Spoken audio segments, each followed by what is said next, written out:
Good morning, everyone.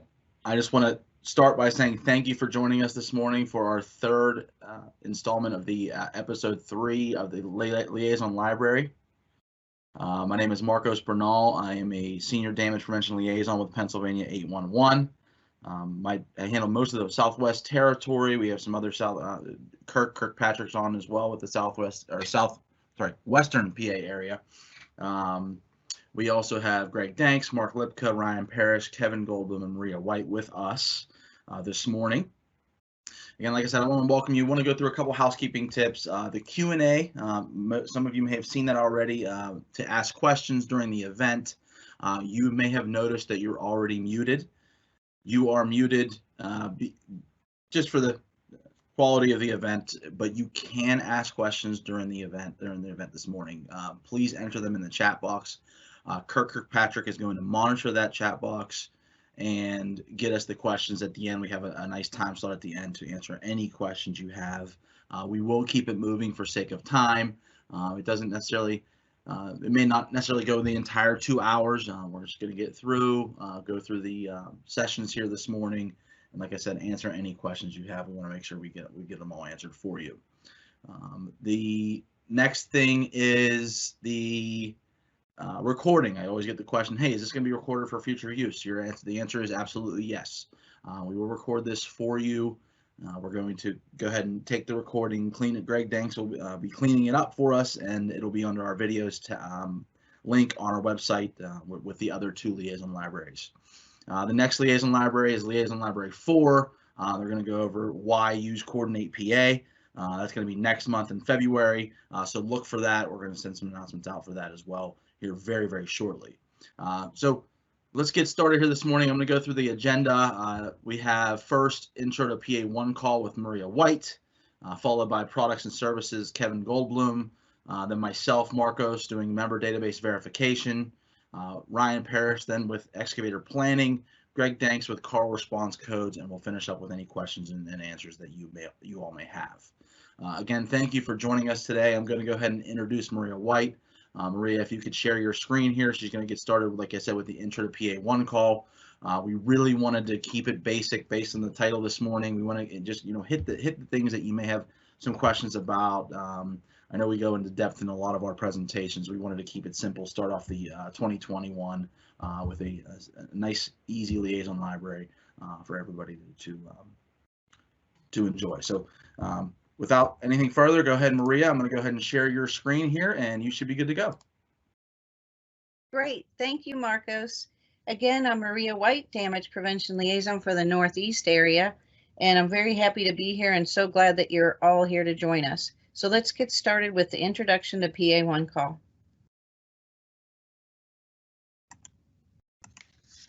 So at Pennsylvania 1 call, our purpose is to prevent damage to underground facilities. To promote safety, we provide an efficient and effective communications network among project owners, designers, excavators, and facility owners. So those are our 4 main stakeholder groups, but we have many stakeholder groups, including homeowners. And basically, if you live in the Commonwealth of Pennsylvania, you are a stakeholder of Pennsylvania 1 call. So the law we call the PA1 call law is also the Act 287 of 1974 as amended by Act 50 of 2017. So now you know why we call it the PA1 call law, to keep it simple. The law is broken into sections for the specific stakeholders, and the copy of the law is on our website along with a user's guide which will help you to navigate the law very easily. And our website is down at the bottom left corner of the screen, PA1call.org. So map of Pennsylvania, our main office is located in Allegheny County near Pittsburgh. We have approximately 80 employees. And something that you might not know is we have a 35-member board who helps to support and lead Pennsylvania 1 call. We have 4 board meetings throughout the year. They're quarterly, and we want to let you know that you are invited as a stakeholder of PA1 call. You are invited to any of our board meetings, and you're also allowed to put an agenda item on our board meetings if you like. We run them at the end of January, April, July, and October. Now to focus more in on the map here, there are 11 liaison areas, and any of the liaisons are more than happy to help you. You can trust me on this. I've been working a lot with my coworkers face-to-face virtually, let's say, and I know that we've all been trained on the same things, and we should be all giving you the same answers and good service. Also, to let you know, we've recently updated our website, which again is pa1call.org. And we have the excavation safety guide, lots of videos. There's policies, flowcharts, applications, and tools. And there's much more, but Kevin Goldblum, after I'm finished with this introduction, will be going through our products and services. So I don't want to pop his bubble there. So Pennsylvania One Call, we are a nonprofit agency. You may have thought we were a state agency, but we are not. But we are enforced by a state agency called the Pennsylvania Public Utility Commission, which is the PAPUC. We've been operating for almost 50 years. In 2022, we will be 50 years old. So we are doing business as Pennsylvania 811. And just to let you know, 811 works in every state. The Federal Communications Commission made 811 a national one-call number in 2005. So please use 811 to call us. We're open 24 hours a day, every day of the year. We have over 3,600 facility owner members. We're actually at 3,686 as of this morning. And we have over 100,000 excavators. So you might ask, if Pennsylvania One Call is a nonprofit, how do you make your revenue? I get that question quite a bit, and it's pretty interesting. Our facility owners are the ones who pay for the notifications and tickets, so they get a charge for those.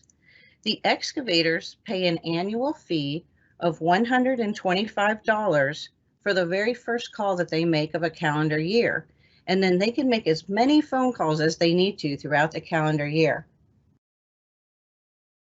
Municipalities.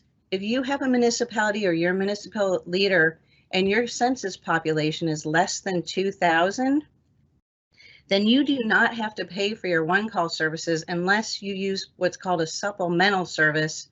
And an example of that would be after-hours phone calls. And then the best news is homeowners are free. So if you need to do any work at your private property, which is your primary residence, there is no charge.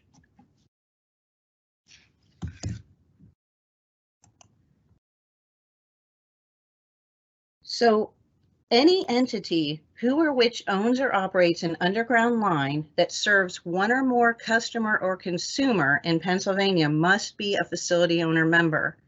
If you happen to be a municipal person on this call and you are paying $125 a year, then that means you are not a facility owner member, and you should be. Even if you only have culverts or drain pipes, you should be a facility owner member. And I wanted to give a good example of a facility owner that may not be so obvious. Let's say that I own a property that's 33 acres and I have my home there, and then I rent out 5 other homes on my 33 acres. If I provide water service and electric service to the renters, so for instance, I have wells on the property and they serve those renters and it's included in their rent, and I also have some private electric lines, then I must be a facility owner member of Pennsylvania One Call. So hospitals, mobile home parks, campgrounds, all of those must be facility owner members. Anytime you use powered equipment in the state of Pennsylvania, it is the law to call before you dig. Call 811 or put your ticket in electronically on our website through web ticket entry. There's really no exemptions unless you are hand digging, but we still recommend that you call before you dig, because you could still hit something that's right up against the surface, like an electric line. The other exemptions would be municipal leaders, municipalities, if they're doing minor routine maintenance within 18 inches of the top, measured from the top part of that road, or PennDOT, the state agency, they can go 24 inches deep, measured from the top highest point of the road. However, we do always recommend that you make the one call. It's really the safest thing to do. And another very important note, in the definition of excavation in the law that we talked about, the Pennsylvania one call law, even if you're backfilling a hole, you must call 811. So let's talk about when you call. You must call 3 to 10 business days before you excavate. And a business day does not include Saturday, Sunday, or lawful holiday. So let's say that you want to plant a tree on Saturday. You're going to be using a tree spade and it's powered equipment and you want to dig on Saturday. Did you know you have to call on by Tuesday of that following week of the week? Because when you call Tuesday, that's your notification day. The next 2 days would be the days the locators for the facility owners can come out and mark. They get two full days. And then you would be able to actually start working on Friday, which would allow you to actually work Saturday. Now, let's say you forget and you call on Wednesday. You're expecting to put this tree on a Saturday. You will not be able to do that because your lawful dig date would be the Monday of the next week. It's also important to note that the 3 to 10 business days is when you must start your excavation. So if you don't start by the 10th business day, you should place another ticket. Here's our communications network. It's a nice visual here. So the excavator is going to notify 811. Then Pennsylvania 811 notifies the facility owner members. We'll notify everybody in that municipality unless the facility owner is mapped with us. If they have mapped with us, then they're only going to receive the notifications for the footprint of the map that they gave us. Then let's go down here. Then the facility owner takes the notification and they decide with their resources if they need to go out and mark the facilities or if they can say that they are clear. Once that's done, the facility owner has to come back and place a final notification into the KARL system, which is the Kathy Automated Response to Locates. They must put in a final response that they are either clear or field marked. And then finally, the excavator receives a notice with the responses from the facility owner saying whether they are clear or field marked, and they can begin their excavation on the lawful dig date. Marking in white. We get lots of questions about this. If you're an excavator, please mark in white. The law says that you must use the color white if you don't give us exact information. However, it just makes sense to mark in white. When the locators come out, how would they know where you're going to be digging exactly if you do not mark your area in white? So many of us here in Pennsylvania got some snow, or maybe it's snowing right now, or different levels of snow here in Pennsylvania. So you might ask, well, how am I supposed to mark in white when there's snow on the ground? Well, first of all, you can use a wooden stake with white ribbon. You could maybe offset the marks somewhere, possibly use a traffic cone with a stake in the middle with white ribbon. And let's just face it, we're Pennsylvanians, we can figure it out. So the facility owners, they have to mark, stake, or locate their lines within 18 inches horizontal from the outside wall of their utility line. The American Public Works Association, APWA, Common Ground Alliance, CGA, uniform color codes. Here's some of the different colors of the flags, and it's the best practice to use these colors. Orange is communications, green is sewer, yellow is gas, red is electric, white is the proposed excavation. Then I'm going to jump all the way down here to pink. Pink is survey, and the only color we're missing is purple, which is reclaimed water. Just as a side note, if anyone on this call needs some marking cards to hand out to their crews, put in their vehicles, or have at the office to hand out, you can get with your local liaison and we could have our shipping and receiving department send you some of the color code cards if you need them. Tolerance zones, so important. And I know this will be touched on a little bit more later, but the main thing to know about the tolerance zone is you may not use mechanized equipment in the tolerance zone. And the way that you calculate it is you take your line, in this example, it's 12 inches, you add 18 inches either side of the outside wall of that line to come up with your tolerance zone. Now, what if you get to the project and there is no diameter of this line here? You may default to 2 inches. So 2 inches plus 18 is 38 inches, and that would be your smallest tolerance zone. We do recommend that you be prudent and call the facility owner to find out how large their line is so that you can calculate your tolerance zone more exactly. If you do not have the number for the facility owner, please contact your local liaison. Here's a snapshot of our new website. It's so much easier to work your way around. You just log in on the home page. There's some buttons here, facility owner, excavator designer, that you can click on. The excavator guide and is under excavator and excavation guide. Facility owners, there's copies of the law, etc.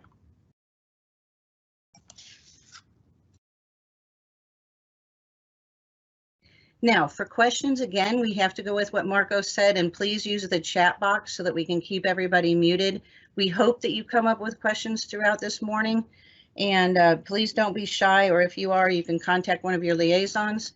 And then just to top us out here, you can take a picture of this or find it on our website. It is a copy of all of the liaisons, the areas that they cover, and their phone numbers, or simply go to pa1call.org/liaisons, and you will find this.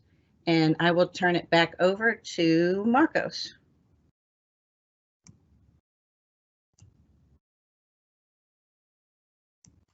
Thank you so much, Maria. That was fantastic. Like I said, when we started, we wanted to keep it basic. You did. You went over just, you know, everything from start to finish in the one call. I love that that excavator screen where it starts with the placing the one call and goes all the way through the process of how it works, how the one call system works. To build on that questions tab, I know Kirk has alerted me that we do have some questions coming in. Keep them coming. To respect the time, we're going to go ahead and go right to Kevin Goldblum with products and services. Kevin, if you want to start sharing your screen, get that loaded up. We will definitely answer those questions for you at the end of the presentation. But we want to make sure we stay on schedule here this morning. So I see Kevin's already sharing, so we're going to go ahead and I'll turn it over to you, Kevin, whenever you're ready. I'm ready. Thank you very much, Marcus. Well, hello, everybody. Thanks for joining us today with the Liaison Library #3. And Maria, that was a great presentation you gave. I hope to do just as well as you. So today we're going to do or talk about online products and services. And this is our mission statement right here. Our purpose is to prevent damage to underground facilities. To promote safety, we provide an efficient and effective communications network among project owners, designers, excavators, and facility owners. Here's the same map that you've already seen. You can see all the liaisons here, and this is me down in the South Central Territory of Pennsylvania. I take care of Lancaster, York, Adams, Franklin, Fulton, and Cumberland County. That's where I live. That's the basement I'm coming from right now. And if you have any questions, there's my number. I'll take care of anyone's questions, no matter what area you're in. So always feel free to call me, or really any one of these liaisons would be happy to help you out. So today we're going to talk about the online applications. Most of these applications that we're going to talk about today have their very own PowerPoint that I could present, or one of the other liaisons could present. So really, this is just a taste of what we have. But if you want to have the full experience of what exactly each app does, just contact us and we will give you the full presentation. Sometimes we have them on our event schedules, the one that you're looking for, or you can just schedule us and say, hey, I want to see member mapping, and we'll give you that presentation to you and your company. That's no problem at all. You just let us know what you're looking for. So let's get into this here. The online applications for excavators, designers, and project owners. These are what we have to offer for all of those stakeholders. We have the excavator and designer web access. We have the web ticket entry basic training video, which goes along with the actual web ticket entry. We have web single address. There's coordinate PA. And then finally, the alleged violation reporting tool. And we'll get into each one of those. So for excavator and designer web access, if you are an excavator or designer, we have all these tools online for you on our website under applications. And if you're looking for different tickets, this is the best way to go about it. So do you need a list of tickets that are entered last month? Online access or up to 5 years of ticket history, view ticket details, view responses, and you can use a date range or a specific serial number. So what I'm really saying here is that we will house all of these tickets for you for 5 years. No longer do you have to keep the giant file cabinet with the millions of pieces of paper and then having to go search them all for a specific number, a specific job. No, you can look up all that information right here. You can save printing the paper out. We have it for you. This is what it looks like. You can see here that when you get into there, your phone number will already be in there. You can put a date and range in here. You can just click on last month, and then you click get ticket list, and you can see every single notification that came in here in the past month. There's all types of different ways to filter it, and you can go onto the website and mess around with these and find out exactly, what you're looking for. You're looking for just your emergency tickets. Are you looking for the designs? Are you just looking for digs? Whatever it is, if you're just looking for a specific county, specific municipality, you can filter it all down. Here it just shows you can type in this phone number, you can type in the serial number. I use this feature all the time. Someone calls me with an issue and I want to look up their ticket. They just give me the serial number. I type it in here. It's an 11-digit number. If I click on the ticket inquiry, well, that's going to bring up the whole ticket right there, just as you've always seen the ticket. So you can check that out. And then if I click on the response buttons, of course, that's where I can see what each facility owner responded to us. Did they tell us it's marked? Is it clear? Insufficient information? All of that will be under responses. You can see the initials of who put it in. You can see the time stamp on there. So all that information is right there. Now, next one is web ticket entry. This is web-based training, easy access, enter tickets on your own time, draw on your work site. Almost half the locate requests are placed online, and the prerequisite program for additional applications. So the big thing here is that if you call in a lot of notifications, you should think about moving towards web ticket entry. We think it's the easiest, safest way to put a notification in. The reason I say that is that our call center is located out in Allegheny County. It's Pittsburgh area.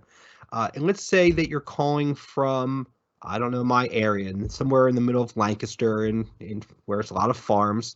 Someone in Pittsburgh might not know exactly what you're talking about. Sure, they can search around the maps, but let's say you're a little bit off a road, you're on a private property, maybe you're near a stream. It might not be the easiest for them to find and locate it exactly, but you, using web ticket entry, you can go into our system, find exactly where the X marks the spot of your job is going to be, use the polygon tool, draw a box around the area and put it through. And we think that, like I said, that's the easiest, safest way to do it because you should know where your project is best. And it does say here about half of them come in online, which is great because when I started about 16 years ago, I think it was maybe about 10% were online. Not many. So we've been working very hard throughout the years to raise that number, and all of you, our stakeholders, have come through and helped out. It places less of a burden on the call center too. We have 30 helpful, friendly CSRs waiting to take your calls over there. But we're like close to 1 million calls this year, so it does put a little bit of stress on them. So that's why it's best if you're able to do this, use the web ticket entry. There's also a web ticket entry tutorial that you would have to take. You go through the program. The whole thing takes, I think, an hour, and you would answer 20 questions at the end. And once you pass that, you're able to do web ticket entry. Now, this is what it looks like right here. It's pretty much, if you've called 811, they've asked you the same questions. It's the same questions here too. What county, the municipality, street addresses, intersecting streets. It's all the same sort of questions, and you just type it in. And every time you fill out a page, your little red X will turn to green, and you'll know that you completed it. And once you have all these green checks right here, you know that you've done what you need to do to web ticket entry here. Now with the map, you can see that all your roads are color-coded, green, yellow, blue. Here's my green road, my yellow road, my blue road. See, it's pretty easy. And then I would take my polygon drawing tool, I'd click on it, and then I'd go click, click, click, click, click, make the area where the dig is going to take place. Web ticket entry automatically puts this buffer around to make it extra safe, so everyone gets notified who's a mapped member with us, and then that goes through. So again, it's pretty easy to do. And since you know where the job is, you'll know exactly where your dig is taking place. Now, web single address. Okay, for this one, it says the purpose of Pennsylvania 811's web single address application for professional excavators is to submit an individual or residential address to request an underground facility line location prior to digging. And by using this web single address application, ... So pretty much, if you don't want to put the notification in from this address to this address or intersection to intersection, you're just working on 100 Main Street, you can just use this single address, say, I'm working 100 Main Street, and this way the mapping system just goes directly to that place, and it's a real easy way to explain to the locators where you're going to be. So if you are just working on a single property, please consider looking and trying to use this web single address. I think you'll really like it. Coordinate PA. This is the next generation of utility coordination. We would really appreciate it if you checked out Coordinate PA. There is a lot of great tools and resources provided for you here. So what and why should you use it? Well, the idea really is to communicate with others and to share information. That's the point of this. Let's say that you went ahead and you did this big sewer project, you put a brand new line in, and you took, all summer to do it. You broke the road open, you put it back together, and then you find, and of course, you had to stop traffic, annoyed all the people in the area, and then you find out just weeks later that maybe the gas company is coming in and opening up the exact same road, doing a job there and closing it up and tying all the traffic up again.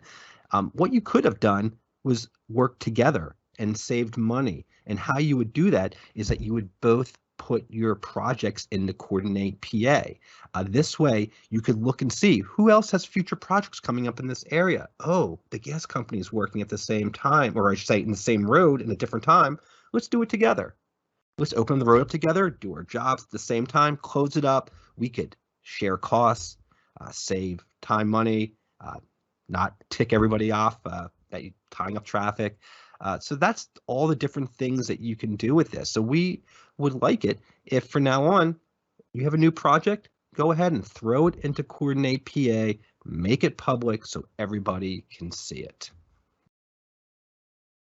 Here would be the map for Coordinate PA. There's all kinds of ways to navigate this, but you could put your county in, your municipality, zoom in, out. You can set exactly where you want to go every time you come in just by setting it and then pressing the home button each time you come in. That'll take you there. Then you can get exactly to the spot that you want to be. And here is where you would go ahead and put the information in. This is very similar to web ticket entry, that polygon drawing tool that drew those polygons around the area. You would go ahead and do this too. And you put your project name in.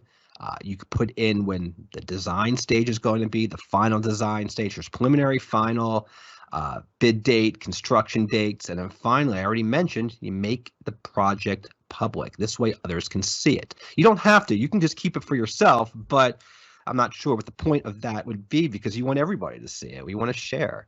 So go ahead and give this a try. And if you have questions about this, we have some really good presentations, and we will talk to you in great detail about it. Now, online applications for the facility owners. Here's some of the stuff that we offer. We have the member web access, web ticket response, member mapping, tickets nearby, alleged violation report, web ticket entry basic training video, web ticket entry, and coordinate PA. So for the member web access, much like the one for designers and excavators, we have one specifically for the facility owners. And this retains ticket information also for a 5-year period. I can look up using a date range. You can view specific serial numbers. You filter by county and municipality. Research your company's response statistics and provides a summary of tickets.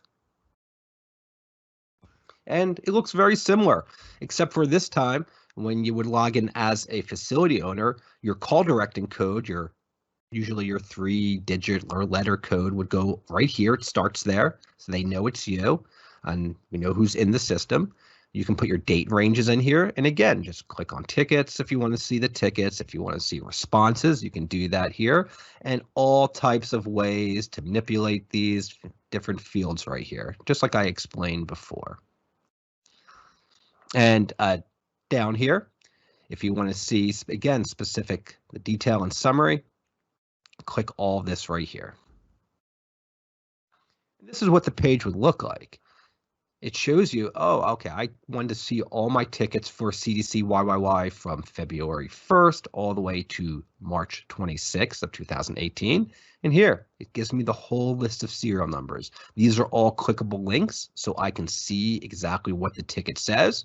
Going across, I can see it shows me message type, meeting, message class, when it was actually, the ticket was taken, the responses, that's a clickable link too I can click on, and how they responded, when it happened, and the actual dig date. So I can scan across and see all of these, or like I said, I can just click on the ticket and I can print that out if I want to. I can click I can print the responses out if I'd like to.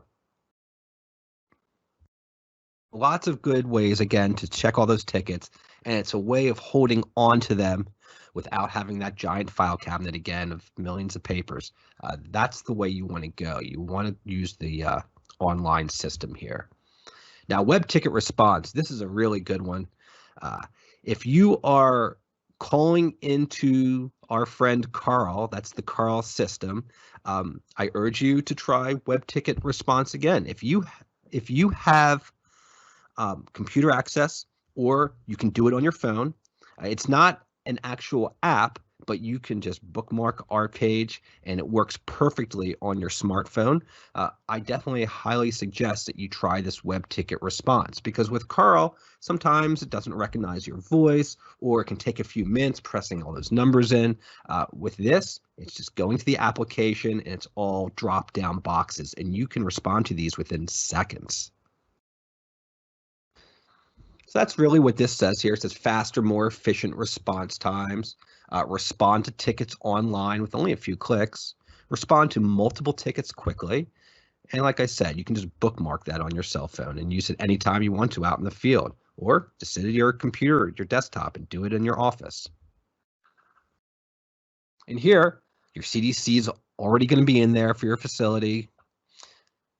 You can look at the tickets that were not responded to. This way you can see everything there. And then once I do, I just go ahead and respond by using the drop-down box. And that looks like this. Here's my ticket. There's the serial number that I'm looking at. You can see it's an emergency. I can click here to actually see the ticket. I can click here to see the map that was drawn about it. This exclamation point here is just a real easy way for me to understand that that's an emergency notification without having to scan across. I can see right away, emergency. There's another emergency. So that's what that little red exclamation point is right there. Again, you have all the information here, county, municipality, your streets right here. But most importantly is your response. If I were to click here, I have all the same options as with KARL, and I can say clear. I can say marked, insufficient information, do not dig, conflict. I can put any of those responses in here, and then it'll turn green and I'll be done. I could just go right down the list and check out each one. And really, as long as it takes me to look at the ticket and check out the information, I can respond to it. And then if I know I have to go out there and mark something, I mark it, come back, respond to it, or just be out there in the field and respond to it right there on my phone. Again, I don't have to call KARL if I don't want to. So I would look into this. I would check this out. I think this will save you a lot of time. Pretty much everyone who I've ever pushed this direction has given it a glowing review and said, why wasn't I using this before? I don't need to do KARL anymore. So they're always very happy about it. So please check this out if you haven't already. And this just talks about what I already told you here. So we're just going to move on. And I mentioned to you that you want to bookmark it on your smartphone. It's just www.pa1call.org. Put that into your browser, and then once you find it, bookmark it and then use it. Again, it works really well with your smartphone, so there is it's not necessary to have an actual app that you need to download. Member mapping. Now, are you receiving tickets that aren't near your facilities? Upload GIS map layers, save time responding to tickets, avoid unnecessary locator dispatch. Utility owners have seen a 63% ticket reduction, and pipelines have a 97% ticket reduction. That's great. So the idea here is that with member mapping, I can actually draw boxes or use them with the GIS maps and get them uploaded and tell the one-call system where my underground utilities are. So in this example right here, you can see it's ABC Pipeline. They went ahead and drew that their lines are all in this area right here. Now, as you can see, this crosses a bunch of different municipalities. We have lines in Crescent Township here. We have lines in, looks like Munster Township. Obviously, it's going down here, probably goes into Washington Township. ABC Pipeline does not want or need to receive every single notification that comes into all of these townships. That would be a giant headache for them. So when they go into the system and actually put these lines in here showing where their lines are, now they'll only get the notifications that intersect with where this area is. So yeah, if there's a dig going on right here, they're going to get that notification. But on the other hand, if the dig's going on over here, there's no need for them to see that. It doesn't affect them. So we're going to take that away from them. That's going to save them in time, effort. Not going to have to send a locator out there. I'm not going to have to review the ticket. It just won't see it. So this is a really great idea, and it is mandatory to have your lines mapped into our system. So if you don't have them yet, you should do it. Call one of your local liaisons, and they will help set you up with the member mapping. And when we call you, as most of you know who are facility owners, it is part of the damage prevention liaison's job to call you once a year to see how you're doing, to ask some questions. And one of the things we'll do is we'll ask you if you're interested in mapping. And if you say yes, just takes us to press a button, email gets shot right out to you, and it'll explain everything. But also, if you're already a mapped member with us, we can see the percentage of what's been screened. So I can tell you, hey, we screened 75% of your notifications. So instead of getting 100, you only got 25 this year. And typically the facility owner is very happy about that because they just saved all the time of dealing with those other 75 notifications that just had nothing to do with where their underground lines are. So does this seem interesting to you? It should. Again, call one of your liaisons and we will help you with this. We also offer member mapping presentations that we can give you, because even though I just explained this whole thing to you, in 3 to 4 minutes, we could really get in depth and talk to you for a full hour about this and really explain, get down to the nitty gritty there. All right, tickets nearby. This is the next app that we're going to talk about here. This is searching for tickets based on your physical location. It provides an attractive map, view tickets with details, and respond to tickets. And it looks just like this. Again, you can do this on your smartphone. If you're looking for a specific area, you can just click on this. You click the tickets nearby button, and all the little dots pop up with all the different jobs that are happening, all the tickets that have been put in. So you can see, oh, there's this going on. Did I miss one? It is a very useful app to see all the stuff that's going on in your area. So alleged violation reporting. So this has to do with our enforcement agency. Maria already mentioned this, the PUC, Public Utility Commission. On our website, under enforcement, you'll find what we call the AVR, Alleged Violation Report. And the commission is the Public Utility Commission. It's responsible for the enforcement of PA Act 287 as amended. That's the one call law right there. And when should an alleged violation report be submitted to the commission? When a person by action or inaction fails to fulfill the obligation of the act. So, in other words, if they do something wrong out there, you need to fill out one of these. If you find someone out there who hadn't called before they dug, that's big no. You need to report that. If someone hits your line, if you hit a line, someone doesn't respond through the KARL system or web ticket response. Really, anything that's a violation of the law should be reported and allows the PUC to investigate it. And if they think it needs to go in front of the DPC, that's the Damage Prevention Council, then that might be the case. So who should submit it? Well, it's everyone. All our stakeholders, excavators, designers, project owners, and facility owners are required to submit an alleged violation report to the commission through the one-call system. And like I said, you just go to our website, pa1call.org, look for enforcement, report an alleged violation. And if you don't have a username and a password, you must create an account. I would hope that everyone who's on here today already has an account. If you don't, set that as an action plan for yourself. It's free. Go into our system and create an account. It'll take you no more than 5 minutes to do so, and then you too will have access to all this. So alleged violation reporting, if you're an excavator or a project owner, it's not more than 10 business days that you need to respond. And if you're a designer and facility owner, not more than 30 business days. But I encourage you, if you're going to fill one of these out, do it immediately while all the information's fresh in your head. If you wait the 30 days, you might forget things. So have it there in your head. And of course, take lots of pictures if there's a problem or an incident. You are able to upload all those pictures directly to this report. PUC loves as many pictures as possible because then they can see what you're seeing. Show it from every angle, every position, show signs in the background. Don't just take a picture of your backhoe. I'm sure it's very nice, but we want to see where the damage took place. We want to see where the markings were, where the flags were, or weren't in that many cases. So wherever it is, make sure you take as many pictures as possible. All right, again, and I just mentioned this, if you don't have a account with us, you need to sign up and get an account. It's free, takes 5 minutes to do.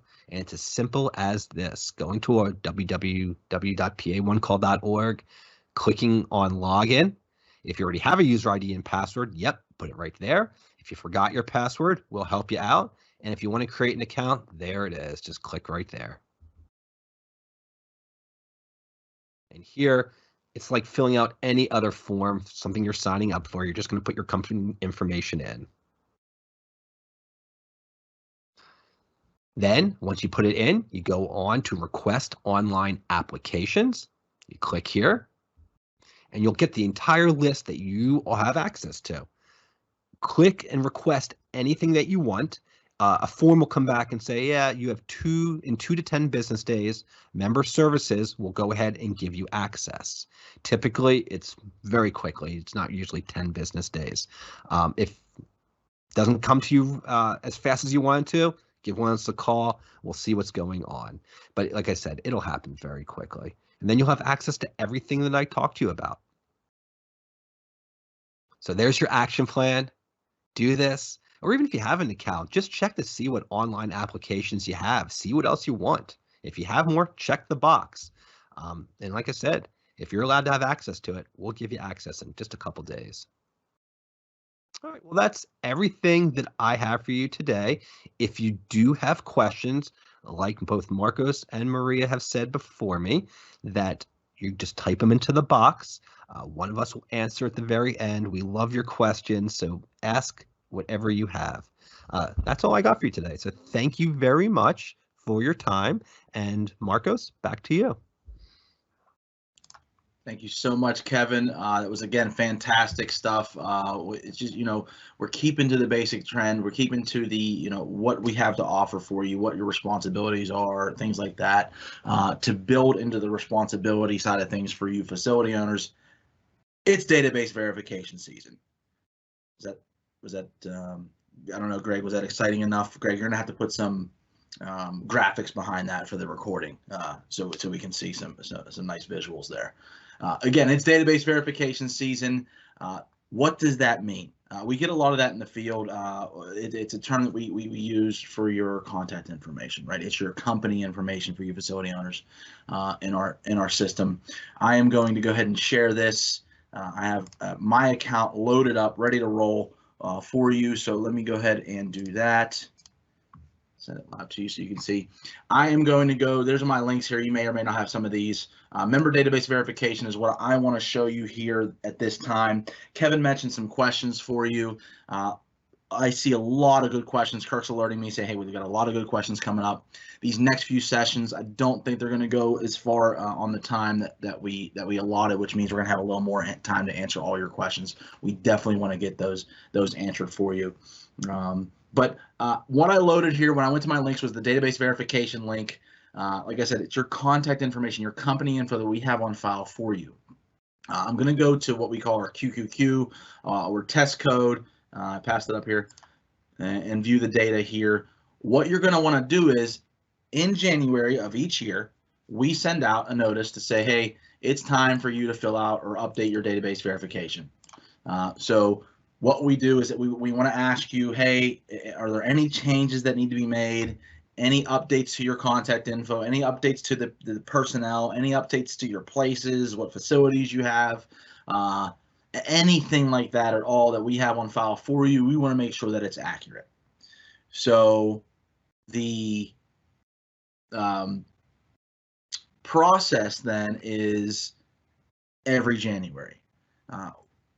The sometimes misunderstood practice is that you have to wait till January to make these changes. We actually request that you provide any contact changes, any company changes, any database related changes within 5 days of that change. So that link that I showed you when I first clicked on, if you go to your links page, you have access to database verification. You can actually, you want to go in there at any time of the year, anytime changes are made in that year to update that with us, and we'll get that updated for you. So what you're seeing now, like I said, is a test code. We're going to go through, and I'm going to go through each section here, like I said, rather quickly to try to make up some time here and show you what the importance of those are, show you how to change those. Right now, what I loaded was your basic view. I'm going to go ahead and scroll down here. You can see, this is what we have on file for this code. Let me see. Well, maybe our hours are different. I got to go in and change the form. Or a lot of you say, you know what? I'm going to go in. I'm going to check this out. No changes have been made or need to be made. I'm going to go ahead and verify no changes. For this this presentation today. Obviously, I want to go ahead and start the change form and update that or make any changes to show you how to do that. I do want to commend the 37.5% of members that have already completed the database verification this season. I want to thank you for that. We do appreciate you getting on that rapidly. We'd like to have them all finished by mid-February, I believe the date is, if possible.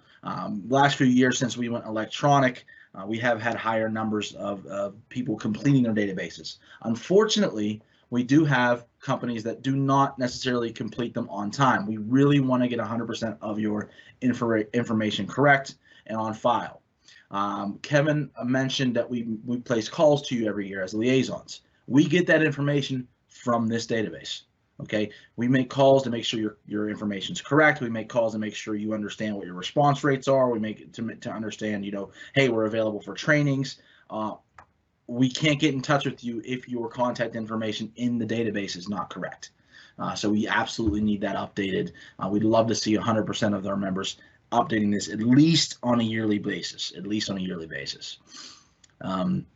Why do we do it? Obviously, as I mentioned, we want to keep it up to date. And we want to make sure we have the most up-to-date information on file. So like I said, I'm going to go ahead and start the change, and you should see my company information come up. I mentioned this is now electronic. I also used to work in member services, and if any member services people were on today watching, that we used to do it, I should say back in the day. I feel old saying that because I've been here for a little over 10 years. So the old way was we used to print out every single member database verification for our 3,600 plus members, fold them up, stick them in an envelope, and mail them out. So I still have calluses on my thumbs from folding them up and sticking them in envelopes and mailing them out, then receiving them back, stacks of paper all over the desk, and faxing them, emailing them, scanning them, whatever we could to get back. This is a much, much more efficient way to update your member data. Member name and company legal name, that usually doesn't change much. If you had to, you could. Legal address, you want to put your address here in line 1 and 2. We do request that if you move a PO box, if you have a PO box, move it from the address line 2 to address line 1.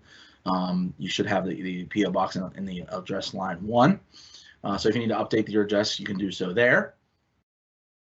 Types of facilities. What we see here is this particular company has gas facilities. Do they have conventional, unconventional distribution, hazardous materials, things like that? Midstream, we have natural gas in this, let's say. Okay, this does not mean what you have in your entire municipality. For you municipal members that are doing this, this does not mean, hey, we have water, sewer, telephone, and traffic loops in our municipality. It actually means what you're responsible for.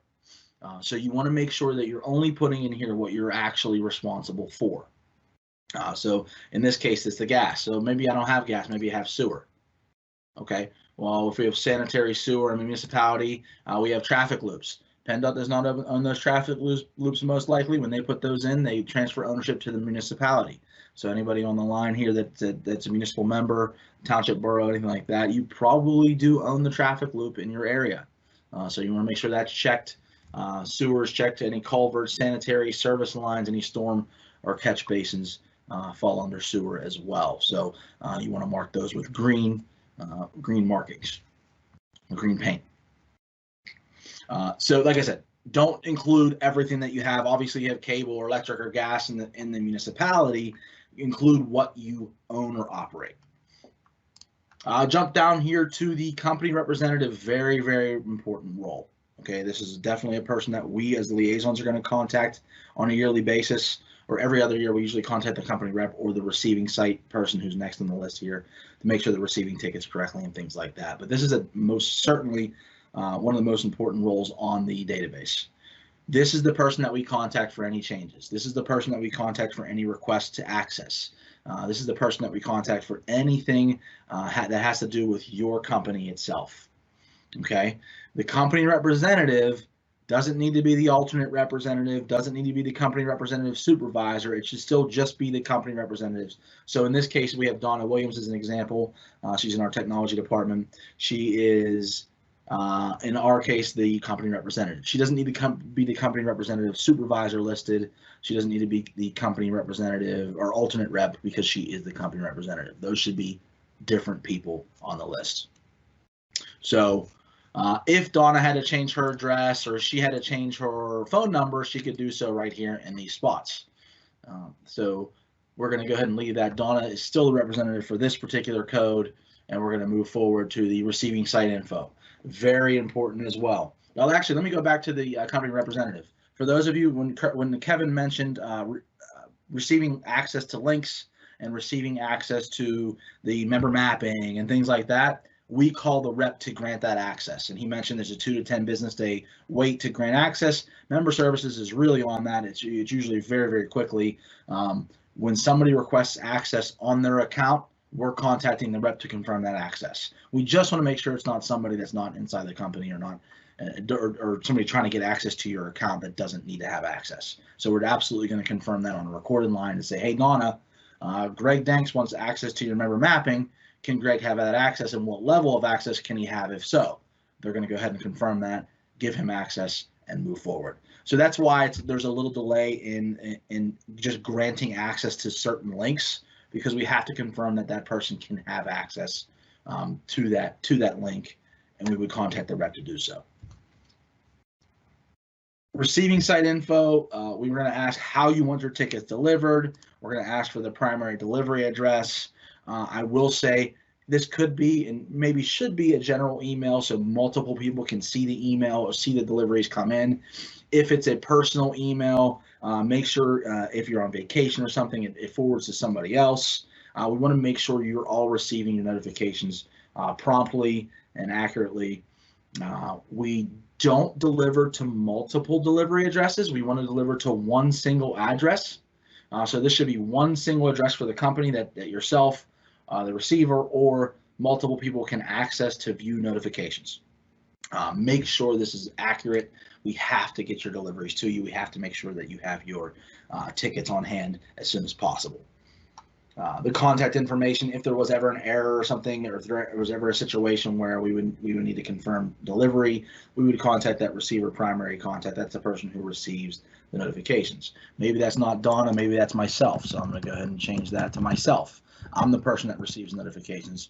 I'm still out of the main office here, and my phone number is 464-7113 or something like that. So, I would change that contact information if you needed my email address. So, easy as that to change a contact in there. Obviously, at the end, you can see here at the bottom right is submit, and we're going to go ahead and submit that at the end with the changes in there. Billing contact. Again, this is a test, so we don't have a billing contact in here. It's actually Sherry listed. The company is here's the billing company. Sherry's the billing contact for our company. She put an address in there. So any billing issues or anything like that, we would absolutely contact that person.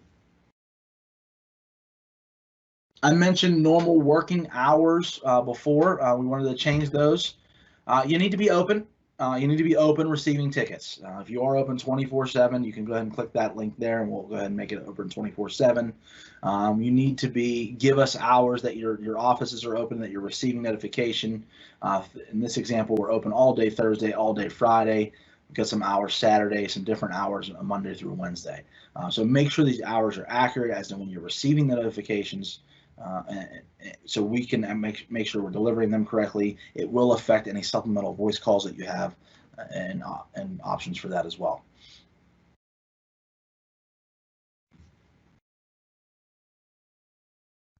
Holidays.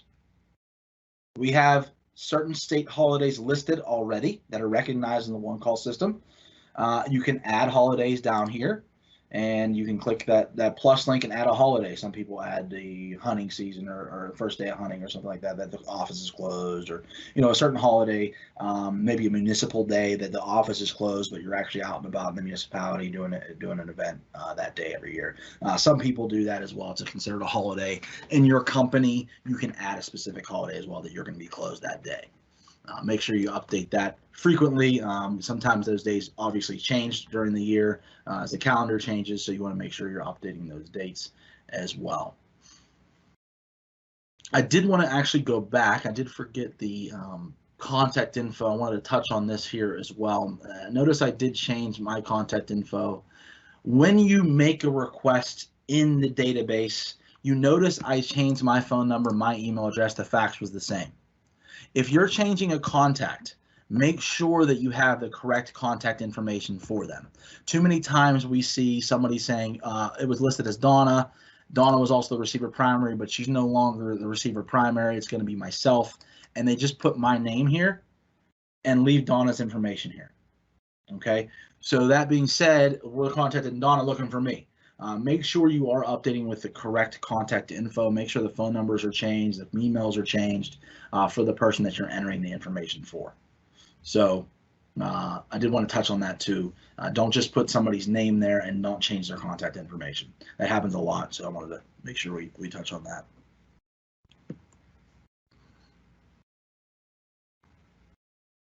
Go through the holidays here. Notification areas, very, very important. You want to, if you don't do anything, any changes, you want to make sure at least every year that you're receiving in the correct municipalities. Okay, we default you to receive on a municipal level. So when you become a member of the one-call system, if you're in Greene County, Washington Township, whatever, Union Township, you're receiving for every municipality on a municipal scale. So you're receiving all the tickets in the municipalities. So all your municipalities are going to be listed here in the notification areas everywhere you receive. Okay, Kevin talked about member mapping. He showed you the benefits of how you can member map and reduce your ticket intake and have more accurate ticket data come through on your end. But you want to make sure that your tickets that you're receiving for, or the areas you're receiving for, are listed in the accurate areas. If you have a change, again, you want to do that within at least 5 days of that change. Especially for places, we want to make sure that you are receiving every ticket that you need to receive. If there's a situation where you purchased lines in another municipality, we need to know about it immediately, so we can make sure that you're receiving the tickets for your municipality. So you can add another one here if you need to, select the county, select the municipality, and add notification area. I'm going to go ahead and cancel that because we're okay with the test boroughs here, but you can see that it's as simple as adding a notification area. Now remember, when you add that area, you're going to be added to municipal level and receiving all the notifications in that area unless you member map, which you should be doing, by the way. It is required in the law that you do member map. Please start doing that. If not, Kevin mentioned we have a whole slew of trainings for member mapping. We're available to you right now virtually. Obviously, we're doing a lot of virtual work right now because of the pandemic, but we can absolutely train you virtually in member mapping. If you need to go ahead and add some areas or remove some areas, you can always remove areas as well with that little X there too. I don't like to dwell on removing areas. I get a little nervous because I don't want you to remove an area that you really needed to receive for. You should be receiving for areas that you own or operate facilities in. Okay, so this area has 2 test boroughs, a test borough and a township. I'm sorry. We could add whatever we needed as we go. Different contacts, company representative, supervisor. We have Robin Johnson listed as the supervisor. This is the person we would contact if we couldn't get a hold of the representative for some reason. But for most part, the representative is the main contact. Okay, so the supervisor, if you listed somebody here, isn't somebody that we would call first. We would call the company representative first in any situation. And if we couldn't get a hold of them, we would jump to the supervisor in a situation where we needed to. Disaster response coordinator, if there's an emergency situation or disaster response situation. Company alternate representative. This is somebody that has, given the representative has given the role to say, hey, listen, if I'm not available, this is the alternate rep. They can make decisions on my behalf. You can list an alternate representative there. Mapping contact. This is who Kevin's going to contact when he was doing the training, right? This is the person, hey, is your mapping up to date? This is the person that we're going to make sure that any mapping changes or updates need to be made. We'll contact that mapping contact directly. Safety directors, any safety information or public education people, you can list here so we can actually share this info with any public education stuff that we have going on.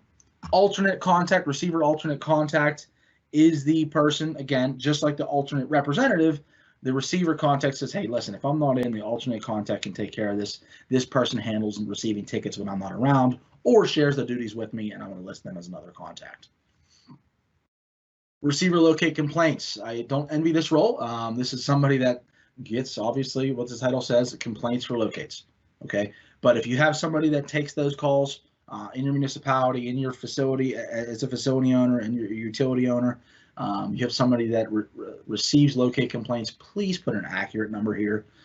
Don't just put an office line to make people run around and search for, answers. Give somebody that accurate information. It really helps go a long way with that customer service, and say, hey, listen, here's the person you're going to contact if there's a locate complaint that we need to know about, so we can get the accurate changes made. So please enter that information there. Receiver design contact. This is the person for the design tickets that we share. Hey, here's the information for that design contact. Here, send your plans to this person. We can mark up those plans, send them back to you. When you're doing preliminary and final designs, these are the person that should be responsible for those notifications. So definitely keep that accurate as well. Maybe your design group, maybe somebody in your engineering group as a facility to update that and make sure that they get their correct information for the design tickets as well. Supplemental voice calls. Notice there's a few listed here. Donna's here, testing, Donna as well. These are for after hours. If there's any damages after hours, if there's any emergencies at any time, we can give you text messages for any emergencies at any time. These are a supplemental call, so they do cost extra.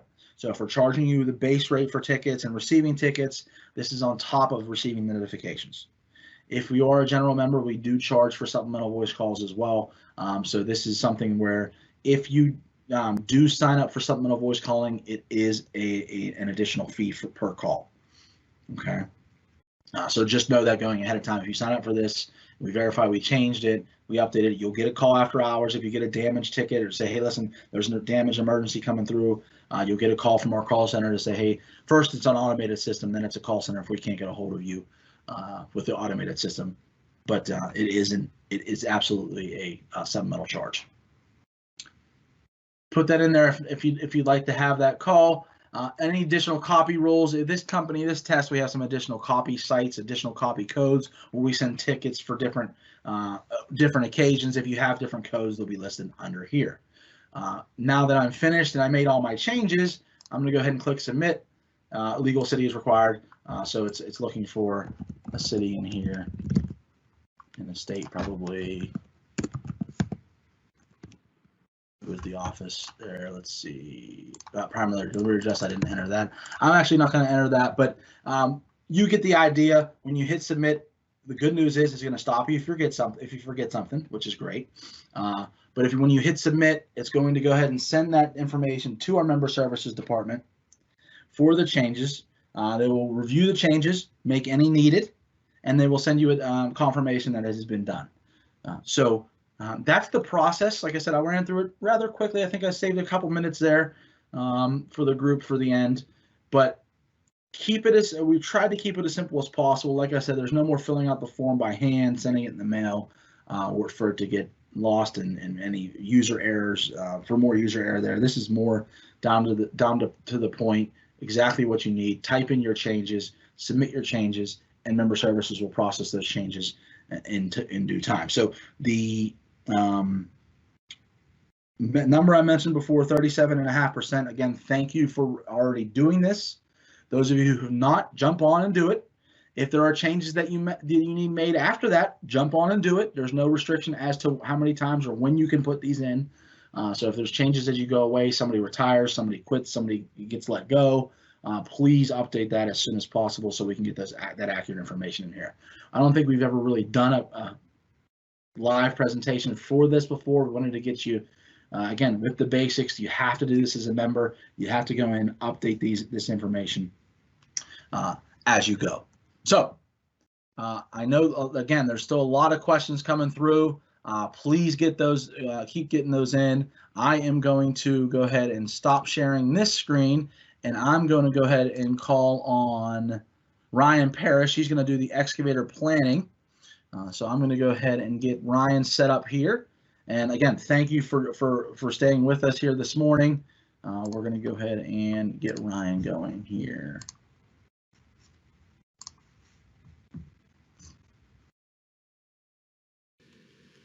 How's everyone doing today? My name is Ryan Parrish. I'm one of the damage prevention liaisons here, and thank you for joining us for our third liaison library.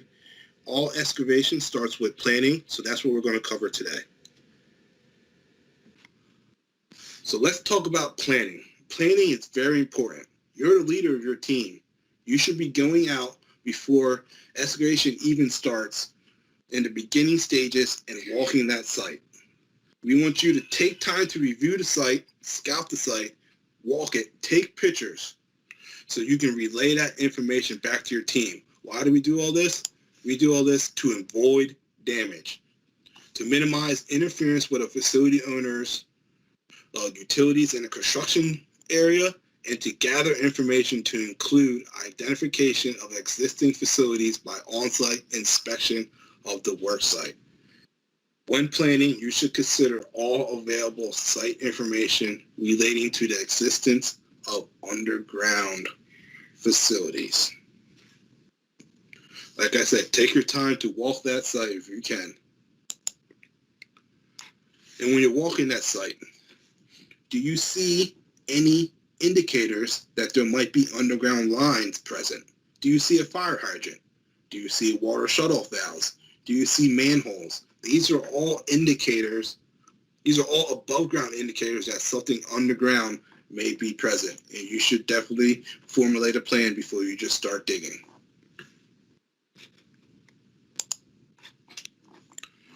So proposed excavation area. A work site should be denoted as clearly defined, bounded area that includes relevant, identifiable points of reference, such as specific address with a specific description as to the portion of the property and distance from the landmarks. So I want you to think about when you're ordering a pizza. You want that pizza to get delivered to a specific location. It's the same way when you're dealing with the locators. You want to send them to a specific location. You don't want to send them to a general area thinking about where I want to be marking my lines at. If you give them a specific area, they're going to go automatically to that spot because their time is money as well. And if you cannot give them a specific area, that is when I want you to mark your area in white. And if you cannot mark your area in white, that is when you need to give specific location. And white is technically the only color you should have on you if you're an excavator. And when you're marking out that area in a box format, it's like I like to tell excavators, you want to use stake, flags, or whiskers and mark those four corners so the locator knows to mark within those corners. So let's take a look at single locate requests versus complex projects. A single locate request is 1,000 feet or intersection to intersection, whatever is greater along the same street in the same political subdivision. When an excavator crosses a border, each political subdivision will automatically get a serial number. So let me elaborate. If you're working on a border, say you're working between the counties of Berks and Montgomery, that single locate request does not allow you to cross county borders. You would need 2 tickets if you're working in 2 counties. So if you're starting at Berks and you want to work into Montgomery County, you're going to need another ticket for Montgomery County. So those facilities in Montgomery County get notified.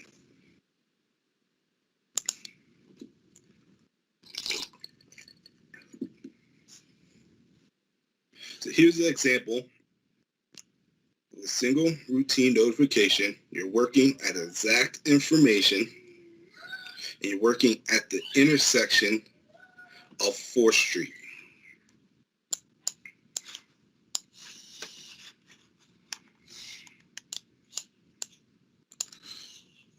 You can notify the underground facilities given a specific location of where you're working. And this is great because this is actually our web ticket entry notification area. And this is what the map would look like if you're actually trying to enter your own location site using web ticket entry. Just a little background. This green line here, that's going to be your main street of where you're working at. And then the yellow will be your nearest intersection. Then the blue over here will actually be your second nearest intersection. And we will actually put a buffer, which is in the red, and we will notify all the facilities within this buffer just to be safe, because we don't want any lines to be damaged. This is an example.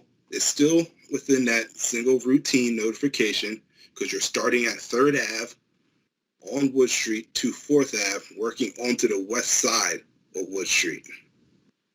This is acceptable. This may be greater than 1,000 feet, but because you're working intersection to intersection, it still falls under that single routine notification rule. So this is an example that you're working up to 1,000 feet. You're starting on 3rd Ave on Wood Street for 350 feet, working on both sides of Wood Street. This is great because you're given specific information up to 1,000 feet. If your work site extends past intersection to intersection, but not more than 1,000 feet, you're still okay to work under the single routine notification because it's up to 1,000 feet, even though it's past intersection to intersection. But if it goes past that 1,000 feet, that's when the project will become a complex project. And a complex project means any excavation project that involves more than properly can be described in a single locate request, or any project designated as such by the excavator as a consequence of its complexity or its potential to cause significant disruption to lines or facilities and the public, including excavation that requires scheduling locates over an extended time frame. So this is what I like to think about when I'm doing a complex project, or when I'm discussing complex projects with people.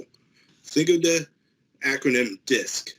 You have to take into account the duration, the impact, the size, and the complexity. So when I'm saying duration, I know there's some long highway jobs that could take years to finish and complete. So that will make it a complex project just because the duration of how long it is. And some of those long highway jobs can have an impact to local businesses. It can disrupt the flow of traffic.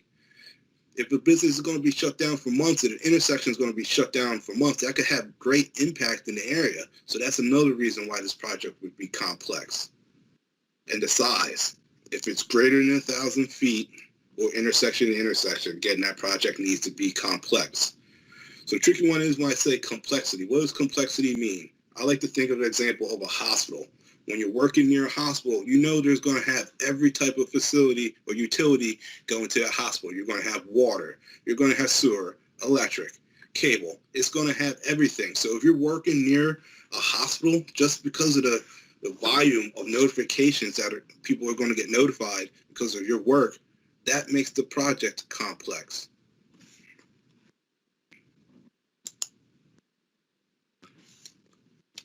Now we have Coordinate PA. I love Coordinate PA. It is a great application. I always joke around with people and say, have you ever heard the expression, there aren't enough O's in the word smooth? It's talking about how this application runs right here. It's effective. It's the next generation of project coordination. As an excavator, you need to make yourself familiar with Coordinate PA. If a project is complex, you're going to have to know how to go in and enter this project. You can always call a liaison to help you with this, but when you create that routine dig notification for a complex project, you're going to have to do that within that Coordinate PA portal. You're going to have to create the complex project notification within that portal. And then once you have your complex project, you're going to have to go back in the complex project portal and you're going to have to create a routine dig notification for that project. And you're going to have a pre-construction meeting.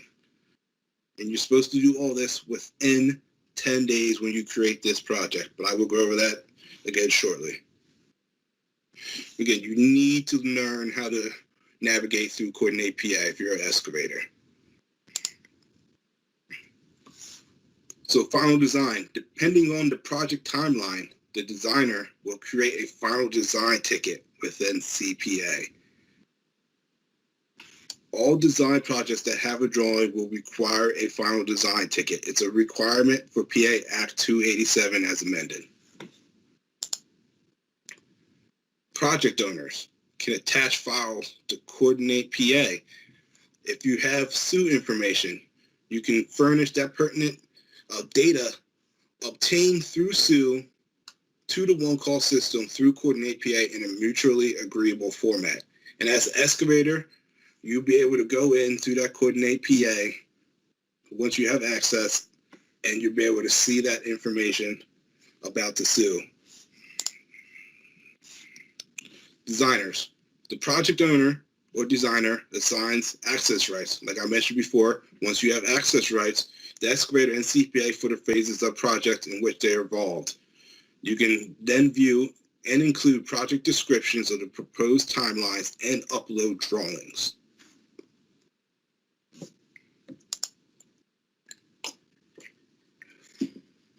When the project moves to the construction phase, the excavator creates a complex project ticket from within that CPA project. That's why I said you need to know how to navigate everything. You're going to have to create these tickets within that CPA project and indicate that a pre-construction meeting is requested. Now, complex project tickets require a 10-day business notice. Within those 10 days, you're required to hold a meeting and determine the lawful start dates of when you want to start digging. You cannot start digging before that 10th day.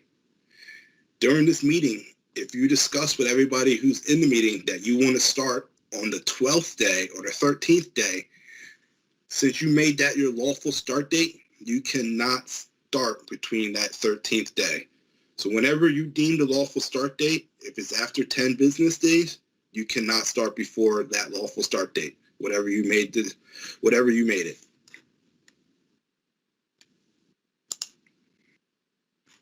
So you need to ask yourself before entering a project, am I ready to place my complex project request? Have a mental checklist.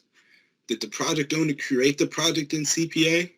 Did the designer create or add the design ticket in the CPA?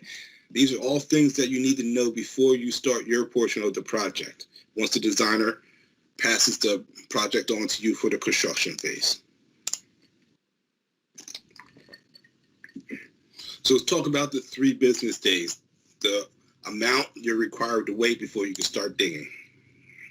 A business day is any day except Saturday, Sunday, or a legal state holiday prescribed by the statute in Pennsylvania. This is very important. A business day begins at 12:00 a.m. and ends at 11:59 p.m. This is very important because when you make that notification, it will determine when your lawful start date is. So if you place that notification at 11:58 p.m. on a Tuesday, your lawful start date will actually be a Friday. So it's very time particular. If you start that after midnight at 12:01, your lawful start date will then be a Wednesday, which will affect your notification day will be a Wednesday, which will affect your lawful start date, which would then you will give the locator Thursday and Friday to locate out, and Monday would be your lawful start date since we don't recognize the weekends as our working day. So again, this is what I was talking about. This is notification without a legal holiday during the week. If you notify the one-call system Monday with your intent to dig, that gives the locator Tuesday and Wednesday to mark their facilities, and Thursday would be your lawful start date that you can dig. You can start after your lawful start date, but not before your start date, and not after the 10-day window. These are our legal state holidays. I don't establish the holidays. They're made by the governor of Pennsylvania. So if an excavator notifies during the week with a legal holiday, so if the excavator notified Tuesday with his intent to dig, Wednesday, the locator has the day to mark out. Thursday, say Thanksgiving, we don't work on a holiday, so that day doesn't count. So just default to the next day, which is Friday. So that would be the second day. And we're not here on the weekend, so Monday will be your lawful start date. So if you're facility owners, how do you respond? You respond to mark, stake, locate, or otherwise provide the position of the facility owner's underground lines at the work site within 18 inches horizontal from the outside edge of the facility owner. This is called the tolerance zone. This is how we want you to mark your lines within 18 inches from the outside edge of the line. At PA1 call, I do not go out and mark lines. I can tell you about the tolerance zone. The tolerance zone is 18 inches from each outside edge of the facility, as in this example. It doesn't matter if you're trying to calculate the tolerance zone of a 2-inch line or a 4-inch line that are multiple ducts within that line. It doesn't matter. It's still going to be 18 inches always from the outside edge of that facility. And these are our temporary markings. This is a nationally adopted color. These are used across the whole country. So we have white for proposed excavation. This is, I said, if you're an excavator, this is the only color you should have on you. But for the designers, the locators, pink is for temporary survey markings. Red is for electric, power lines, cable conduits, and lighting cables. Yellow is for gas, oil, steam, petroleum. Gaseous or hazardous material. Orange is for communications, alarm or signal lines, cable conduit, and traffic loops. Blue is for your potable water. Purple is for your reclaimed water, irrigation, and slurry lines. And green is for your sanitary and sewer lines. Again, this is nationally adopted. Every state uses these colors. So this is how we hope you would mark out your facilities using the 4 components of a correct mark out. We want you to have the correct color, the size of the line, the material of the line, and the owner of the facility. As this is demonstrated in this example, we have a flag that is used to indicate your line, marked in the center of the line, and this is great. It's yellow, indicating that it's gas, and it says buried gas line. And they indicated the size, what the material of the line is, high density polyethylene, and who's the owner, which is the gas company. And the area is marked in white, and the locator marked his facility. This is a great example. This is what we expect to see. And this is what we hope it looks like underneath the ground. A high density polyethylene. It's a 2-inch line. If there's no indicator of the size of the line, the expectation is that it is a 2-inch line. So when you're calculating the tolerance zone of a line that is not indicated, you always want to assume that it's 2 inches and add 18 inches from each outside edge, and that will give you your tolerance zone. So again, when you're calculating the tolerance zone, we know the tolerance zone is the horizontal space within 18 inches of the outside edge of that facility. We have the 2-inch line, 18 inches, and 18 inches on each side. That gives us a full tolerance zone of 38 inches. And within that tolerance zone, you're not to be using mechanized equipment, hand digging, and only prudent techniques, so you can minimize the damage of hitting someone's lines. So as an excavator, you are responsible for protecting your marks. Excavators are responsible for the protection and preservation of the facility owner's stakes, markings, or other designation until they are no longer required for proper or safe excavation. You are not, as an excavator, you are not to remark lines that are faded yourself. You need to notify 811 and let them know that there's lines that are faded. That is your responsibility. But if you protect them, you don't have to worry about that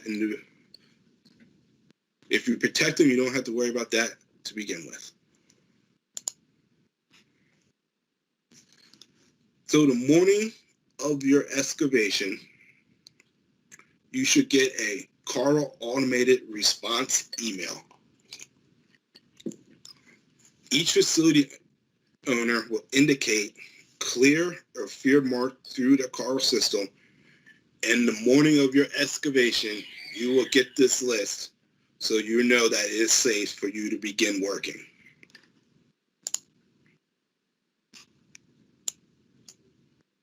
So take a look at the response. If you see this did not respond through the one-call system, this is a violation of the law. You should not be digging until you have made a re-notify and you had the facility owner make contact with you so you know that it is okay to dig. And again, this is a violation of the law, and you will get this list in the morning.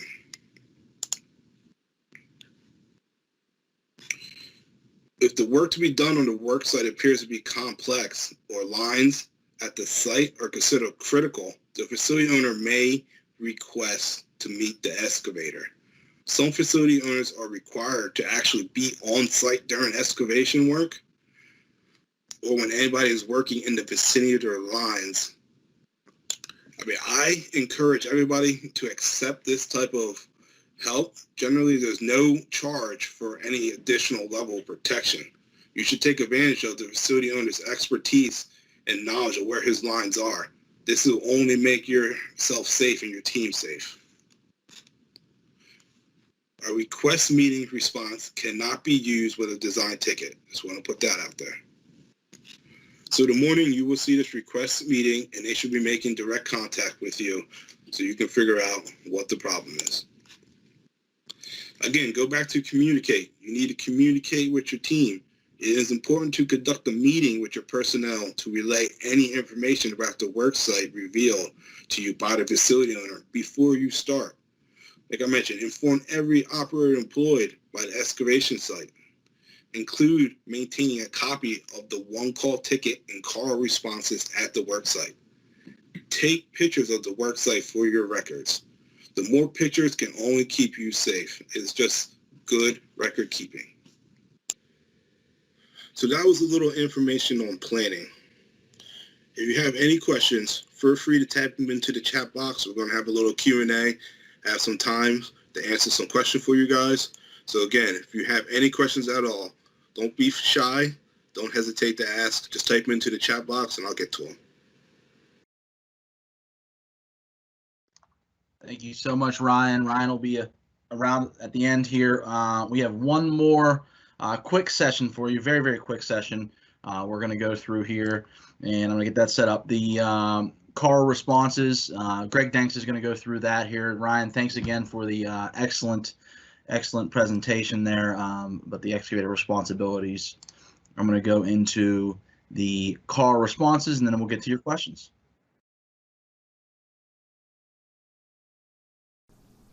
Hi, I'm Greg Danks, Damage Prevention Liaison with Pennsylvania One Call, covering Philadelphia, Bucks, and Delaware counties. We're going to go over the KARL response codes this morning. These are the codes the locator will use to respond to tickets. Now, KARL stands for Kathy Automated Response to Locate Requests. A bit of history that you never asked for, there's not a guy named KARL. The story I've been told is that Kathy was the first employee taking tickets in the call center back when One Call was first founded, and the name just stuck. So this is the information the locator provides to the excavator before excavation that helps the excavator know more about the utilities and the job site. This information helps the excavator plan their work to prevent damage to underground lines. Pennsylvania is what's known as a positive response state. As the facility owner, you're required to respond to every One Call ticket you receive through the system. If you don't respond to one because, hey, we put the marks down, they'll see them when they get there, you may be fined for that. If you don't respond because we don't have anything at that site, so they can't hit us, you may be fined for that. It's your responsibility to figure out whether or not you have lines in the area, mark them if you got them, and tell us what you did. Now you can call these in through an automated system, but if you're savvy enough to get to this presentation today, then you're also savvy enough to respond through web ticket management. You can log in, see all of your tickets, and respond through a drop-down menu. It's simple, it's easy, and if you need any help getting or operating the application, call your liaison. It really only takes us 5 minutes to go over this with you. And KARL response codes. There are final responses and interim responses. If you use an interim response, you are required by law to come back into the system and update that to a final response after you've resolved whatever the issue was. So this is a final response. These first two I'm going to show you are the ones you're going to use most often for routine locate requests. This one is 001 clear no facilities. The facility owner is saying they have no underground lines at the site. Happy hunting, you aren't excavating anywhere near our lines. This is the other one you're going to use. 003 field marked. A locator was dispatched and physically marked the lines at the work site. We read the locate request, determined we do have lines in that area, and marked them with the 4 components of a correct mark, and now you're telling the excavator that they've been marked. Remember, the idea behind this is do something and tell us what you did. These final responses are color-coded green in our presentation, but take a look at this one. Our interim responses are highlighted today in yellow. And they're really better at telling the excavator what the facility owner is going to do. If you use one of these, you are required to follow through, ascertain the additional information you need to properly address the locate request, and update to a final response. So this first one, conflict lines nearby, direct contact to follow by facility owner. You as the facility owner have lines at that site, and want or need to contact the excavator directly to discuss it further before marking out the work site and updating to a final response.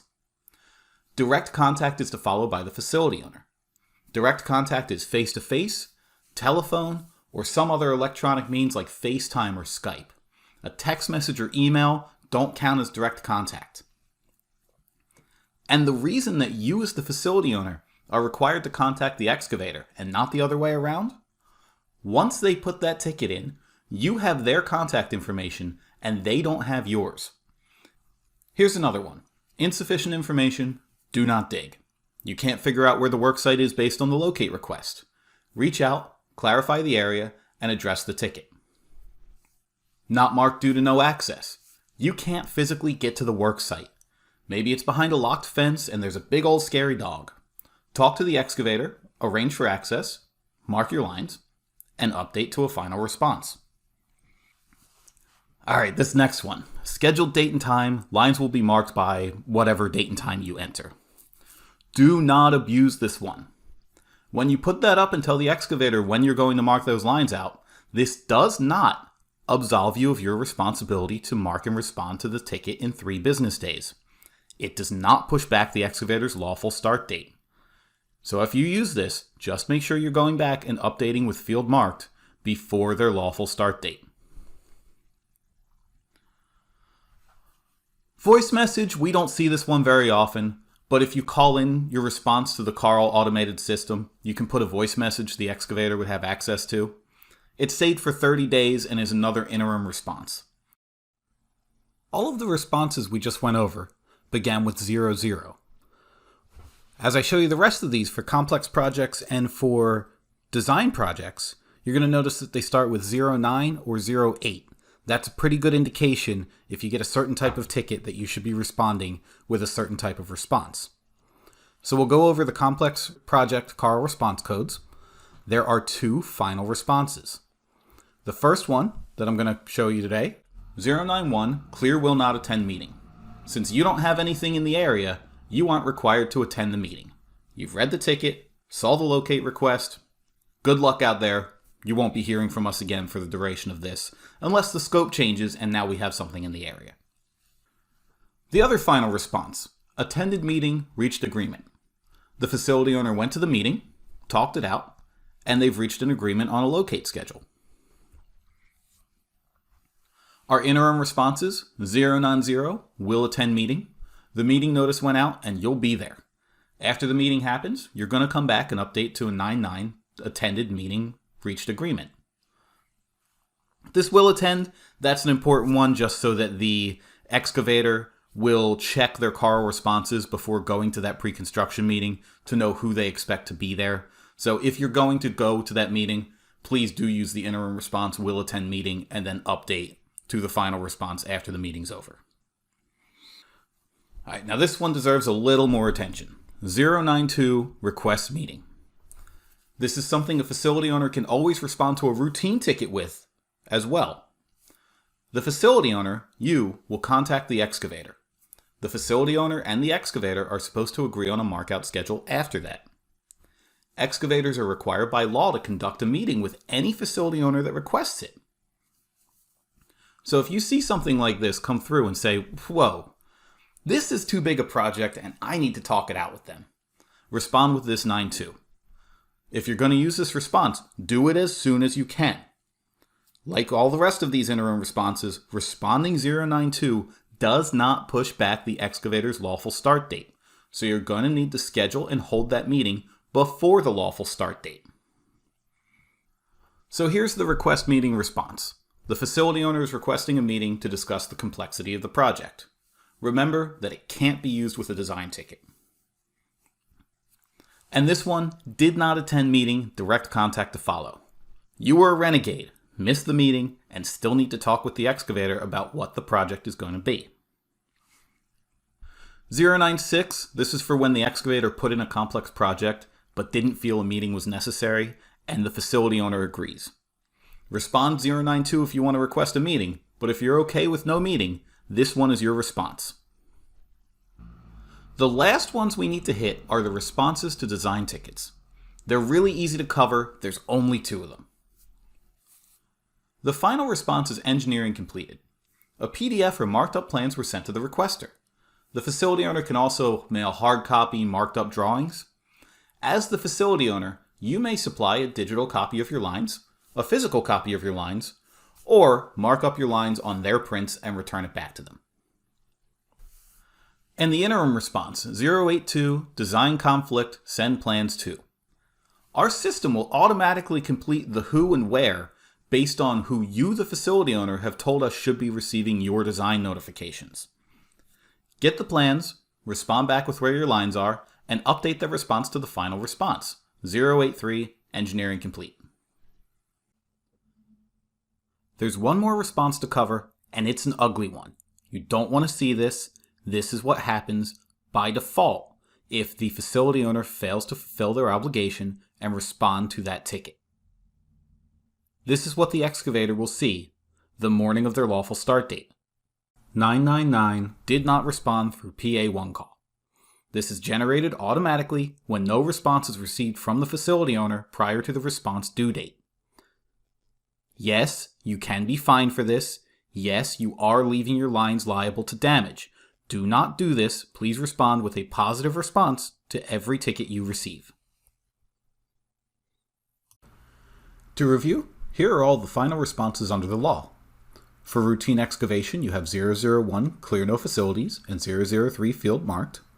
Design tickets should be responded with 083, engineering completed, and complex projects should be responded to with 091, clear will not attend, or 099, attended meeting, reached agreement. And the interim responses. If you use one of these, you'll need to update to a final response by the response due date. Conflict lines nearby, insufficient information, not marked due to no access, scheduled date of mark, and voice message for routine. 082 design conflict for design tickets. And the pre-construction meeting responses. Will attend meeting, did not attend meeting, agrees no meeting required, are only for pre-construction meetings. Remember, you can use 092 request meeting to routine notifications as well as complex notifications. And lastly, the one you never want to see, 999 did not respond through PA1 call. Those are the KARL response codes in a nutshell. As a reminder, we are available to help you. But until next time, good luck out there.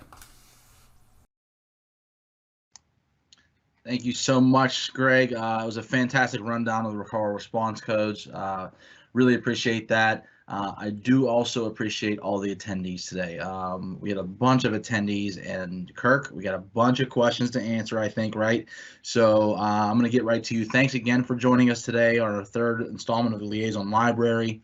Again, we really do appreciate you coming. I hope you learned something today. Again, we're going to jump into the questions here, Kirk, and I'll get started here. And you, actually, I'll jump into the first couple. I know we saw some, Kirk, right, for the certificates, right? Yes. Okay, so yes, we can offer a certificate today. You're actually going to want to contact or email contact@pa1call.org, and I'll actually put that in here right now. If you would like or need a certificate for attendance today, you can absolutely email them and request one, and they can get one out to you. So yes, we can do that. The other, I think we had another rather simple one here, Kirk, right? Or are we doing safety day this year, right? Well, to go along with the certificate one, we've had several folks say they had to sign in anonymous and to let us know that they had signed in. That's great. We appreciate that. But if you need a certificate, as Marco said, email contact@pa1call.org and they can get you a attendance certificate. And that will handle the things that you might need for your company. Okay. Moving on from there, our next question says, are you going to have a safety day this year? I think I want Kevin to ask that one or answer that one. Well, thank you, Kirk. And the answer is a resounding yes. We are having a safety day this year. It won't be the normal safety day that you're used to where we go to 5 different locations. We're going to do it from inside our homes this year and bring it to you online. I believe that safety day is April 21st. We will be bringing you the same high quality presentations. We will have OSHA speaking at the very end of it. So we would like it that if you would all join, it's free and it will be online and virtual. And again, April 21st, you can go ahead and go to our events calendar right now and sign on up for it if you'd like. And thank you, Kirk. Okay, thank you, Kevin. Our next question comes from Jeremy Sprague, and it says, what happens when excavators abuse emergency 1 calls? Greg, do you want to take that one? Sure. Jeremy, when a 1 call gets, when somebody calls in an emergency 1 call, or if they place it online, they're given the exact definition of an emergency from PA Act 287 as amended. It's a sudden or unforeseen emergency that risks life to people, property, and the environment. And if the person calling in the ticket has that read to them and they say, yes, this is an emergency, our call center doesn't get to decide whether or not it's an emergency. We have to take that ticket. We have to process it as an emergency. So if an excavator calls on a Friday, puts an emergency ticket in for Saturday to put in a pool because the emergency is it's going to be really hot out, we understand, but we don't get to decide what level of attention that is paid. So if somebody is abusing if someone is abusing emergency tickets, I recommend you contact them. Contact your local liaison, and you may need to file an alleged violation report against them so that their violations are decided in front of the Public Utility Commission's Damage Prevention Committee. Okay, thank you, Greg. Our next one, I'm going to have Maria answer this. It says, I work in agricultural situations where we are installing pipelines or fence over an entire field. How should this be marked? Okay, great. Thank you.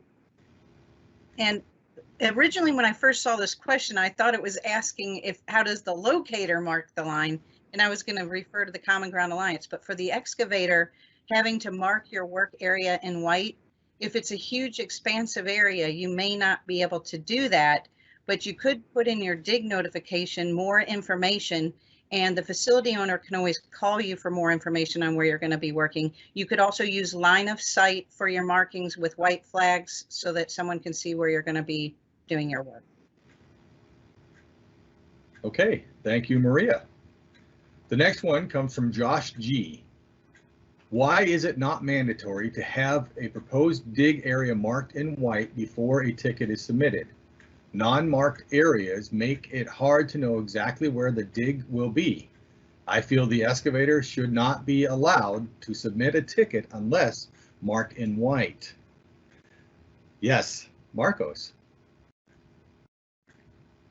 Let me take that one. To build off Maria's answer, it's a perfect segue into that. I think, Maria, thank you. Is try to market the best you can. If you can market in white, we'd absolutely appreciate that. If you give exact location information, you don't have to mark the site in white. We don't necessarily love that definition, right? We want to make sure that all excavators mark the site in white. Any locator in this room, any locator on this chat will tell you it's a lot easier to find your work site if the site's marked in white. However, the law states the excavator is required to give exact location information. If they cannot give exact location information, you must mark the site in white. We'd like to get that in the law and get that changed as well to the mandatory white markings. It's just not the case in this last law change in 2017, 2018. So I think we all do share your concern. We'd like to have the tickets all marked so the locators can easily find the location. It's just not exactly the case just yet, but we do recommend any excavators in this room, please mark the site in white. It's going to help the locator accurately find and locate your location where you're working. Okay, thank you, Marcos. Our next one I'm going to give to Kevin. In regards to final responses, facility owners are required to add a final response by the dig date. However, sometimes that simply is not possible. Facility owners should have the option of an interim response. Any chance that the law would or could be modified? That's an interesting question. You always have at least 3 business days, depending on when the person put the ticket in, to respond. So I'm not sure what reasoning you would have not to be able to put a final response in. I guess I would need more information about that. You can always put an interim response in before the ticket's due. And then once it's due, you just need to put that final response in. But I can't think of a situation why you wouldn't be able to put a final response in by the 3rd business day beforehand. So maybe more information with that one, unless anyone else wants to jump in for that. Well, I could probably jump in there too, Kev. Good answer. The build on that a little bit is maybe understand that, if there was it's a large project or something like that. I know Greg mentioned the 092 request meeting response. Those are interim responses that Greg touched on in his presentation just before this started. There are interim responses that you can use if you can't necessarily mark the entire site in time because it's a large project that you put in, and you want to request a meeting and meet with them and create a locate schedule as well. So you definitely want to utilize the interim responses that we have available to you for that. Okay, thank you. And the next one, Eric Flowers. I've already addressed this, but again, if you need to have proof that you were here, again, send email request to contact@pa1call.org, as Marco said also, and that'll take care of that. But thank you for letting us know that you had to sign in that way. The next one is going to go along the same lines of what we were just talking about from Jeremy Sprague. If an excavator has a dig box that is enormously large and the white marks are not present, what is the procedure for there? Marcos, you want to continue on that? Yeah, I think that's what just we were just talking about. Answer, Kirk. I think that's just the same answer. Request meeting, contact the facility or contact the excavator, and start the process of the meeting. Make sure you're putting a response in that you're requesting the meeting in 092 so that everybody knows that you didn't ignore the ticket and you're working with that contractor to develop a locate schedule with them. Then you can come back and respond marked when the markings are complete. Okay. The next one, Ryan, I'm going to give you this one. If utility responds to a one call with conflict, then does not contact the excavator or mark and clear ticket, can the excavator dig?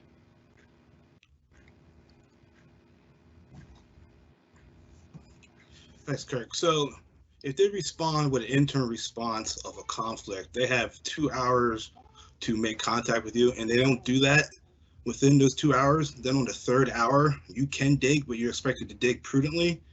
And that is actually a violation of the law if they didn't respond to you after that interim response, but they are going to have to go back in and give a final response also.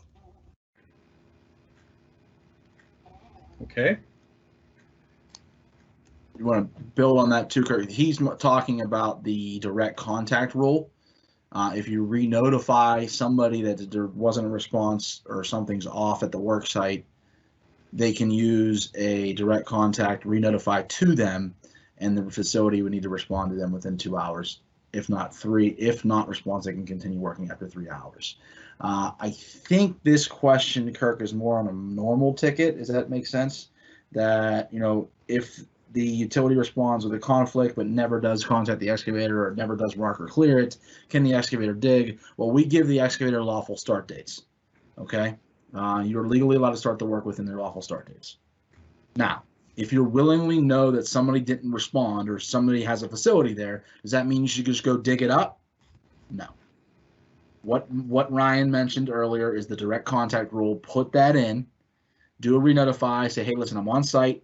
Somebody responded to conflict. They didn't respond to me. Their markings aren't complete. Those things. And like Ryan said, they have to respond to you within 2 hours.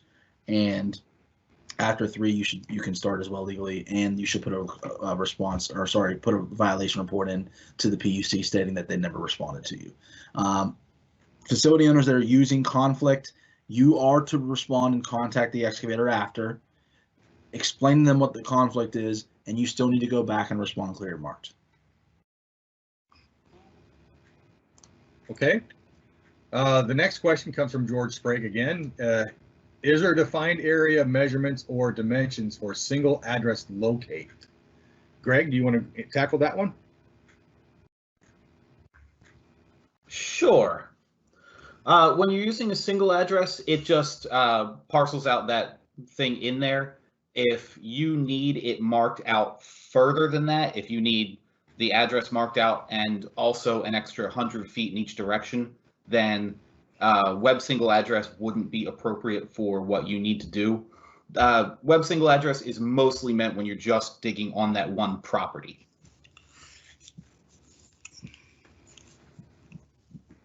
So, okay. Thank you, Greg. All right, the next question says, should we use punctuation like periods and commas when entering those dig ticket locations? And this has got to be in web single address. And should caps lock be on? Maria. Okay, thank you, Kurt. You should try to avoid using punctuations and commas if you're talking about web ticket entry. And you can use cap locks. It'll go in as caps as you're typing in. Okay, thank you. Next one says, are there plans to increase the amount of points you can use for the polygon tool? Currently, we are limited to 6 points to mark out our proposed location. Marcos.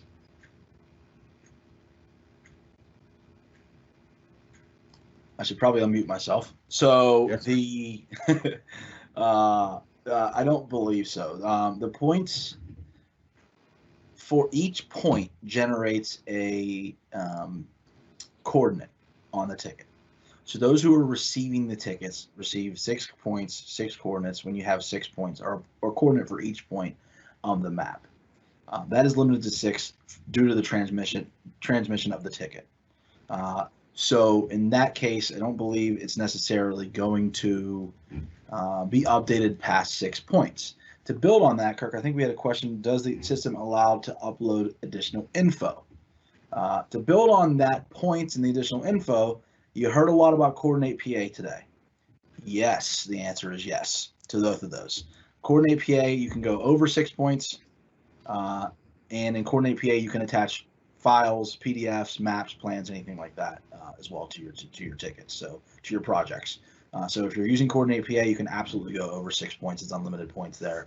The facility owners need to opt in to receiving tickets with more points. So if you aren't getting the GPS coordinates on your tickets anymore because it's a Coordinate PA project, let us know and we can add those for you and you'll receive them. Remember, they can be longer now, not just limited to 6 points. It can be a longer transmission of a ticket because the more points you put in, the more coordinates there are. And Kirk, while you're going, I understand it is noon. We were supposed to stop at noon. I say we keep going, try to answer these questions. We still have a bunch of people on. I think they still want to hear the questions we get answered. So if the other liaisons, you guys are good to go, right? I'm seeing some head shakes, so we're good. I hope that answered your question, Kirk. Go ahead. Yes, Marcos, I'm going to give you the next question because it's right along the same lines. It says the map that comes up, and this is from Tracy McClellan. I may have messed up your name, Tracy. McClellan? I'm sorry. Mm-hmm. All right, the map that comes up with your click on when you click on the hyperlink really needs to be updated. It is no help the majority of the time. Any chance of getting the option of a satellite view? Okay. I would need to know exactly what application you're using when you're talking about that. I believe this was during the member mapping conversation, and I do believe we are looking into adding Google Maps or something like that into our member mapping software. The other softwares, the other web ticket entry, Coordinate PA, they all have web ticket entry has Google Maps option where you can flip to the satellite view, and Coordinate PA has different map-based layers as well, satellite view, POX-based layer that you see all the time. The help me out here. What's the other? There's 2 other National Geographic-based layer. I think it is. And there's another one too. Topography, open topography map too, and Coordinate PA. So we do have other map options in the other applications. Member mapping is a little behind. I believe this is what you may be talking about. I am not sure if we're going to add that soon or what the plans are. I can tell you every year we do update the POX base layer map as well, based on information we get from the counties and municipalities and things to update their streets, update their county borders and things like that. Okay, thank you, Marcos. Mm-hmm. The next question comes from Scott. Says, what would doing an AVR really do for a company that is always late to respond to tickets? There is a company known nationwide that is never on time. Does doing an AVR really going to help us excavators? Maria. Bring it on. Okay, so really this is a question for the PUC and the Damage Prevention Committee, but we do know that the more AVRs that are collected by the Damage Prevention Committee, they are keeping track and looking for repeat offenders. It might take a long time to turn the battleship around, but please keep filing those AVRs for repeat offenders. Okay, thank you, Maria. The next question comes from Jeremy Sprague. As a facility owner, we use CoreWeb. Does that create any issues? And I believe this came at the time when we were talking about entering KARL responses and such. So, Kevin, I'll give you that one.